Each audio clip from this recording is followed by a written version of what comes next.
L'islam ne garantit aucun accès au paradis avec assurance.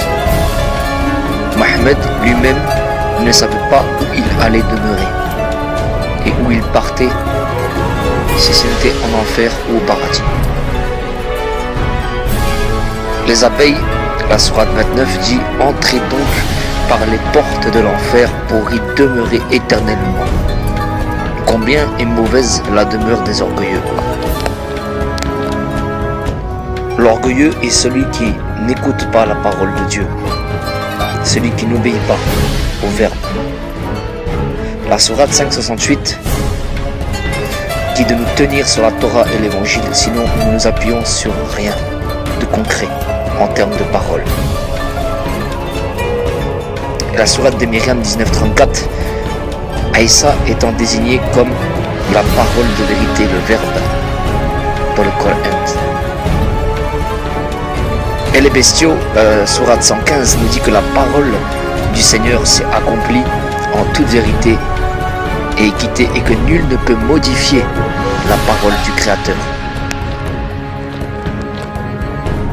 Or, en examinant de plus près, nous allons voir ce que dit l'Injil et ce que dit Aïssa, Jésus, paix sur lui, Yeshua, le Messie, la parole, le Verbe. Il dit ceci, dans Matthieu, chapitre 25, le verset 31. La parole de vérité dit, « Venez, vous qui êtes bénis de mon Père, et prenez possession du paradis, du royaume qui vous a été préparé dès la fondation du monde. » Ce lieu est réservé ici à tous ceux qui croiront au Messie Aïssa, Jésus, paix sur lui, à ceux qui se baptiseront selon sa parole qui est la vérité. Aïssa a dit, c'est celui qui croira et qui sera baptisé, qui sera sauvé. Celui qui ne croira pas sera condamné. Dans l'évangile, dans l'Injil de Marc, chapitre 16, verset 16. Ici, il dit que ceux qui l'accepteront et qui se soumettront à sa parole et se repentiront sincèrement pour le suivre, entreront dans le royaume, dans le paradis. Voici une bonne nouvelle.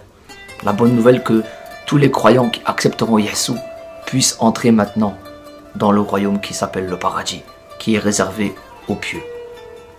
Et non comme dit le Coran ici que tous pénétreront dans l'enfer, y compris les pieux, ce qui est entièrement faux. Voici ce que dit Matthieu 25, 41. Pour ceux qui n'ont pas obéi, pour ceux qui ne se sont pas soumis à la parole de vérité, à Aïssa, Yeshua, qui ont préféré le mensonge et qui ne se sont pas repentis pour entrer dans cette consécration de l'eau du baptême qui est configurée dans la parole du Seigneur. Il est dit qu'il leur dira, retirez-vous de moi, maudit, à cause du péché originel. Il leur dira, allez dans le feu éternel qui a été préparé pour le diable et pour ses anges. Voici, nous avons une décision à prendre. Vous qui écoutez ce message, vous êtes peut-être dans l'islam, dans le dîn, et vous ne savez pas où vous allez aller, vous êtes dans la peur.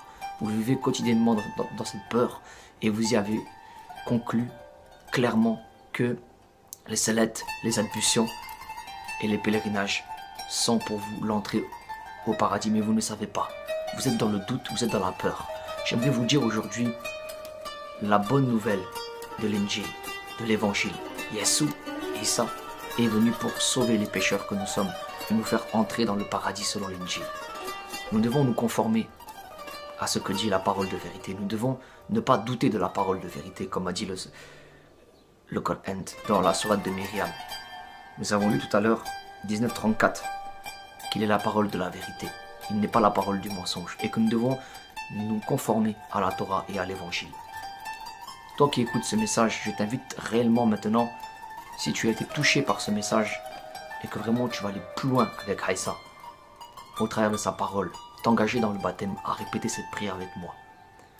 Moi, aujourd'hui, je reconnais Jésus, paix sur lui, comme le Sauveur. Je reconnais qu'il a été crucifié et qu'il a ressuscité le troisième jour, qu'il est vivant et qu'il va revenir. Il l'a fait pour effacer mes péchés. Je le reconnais comme Sauveur et Messie et Fils de Dieu.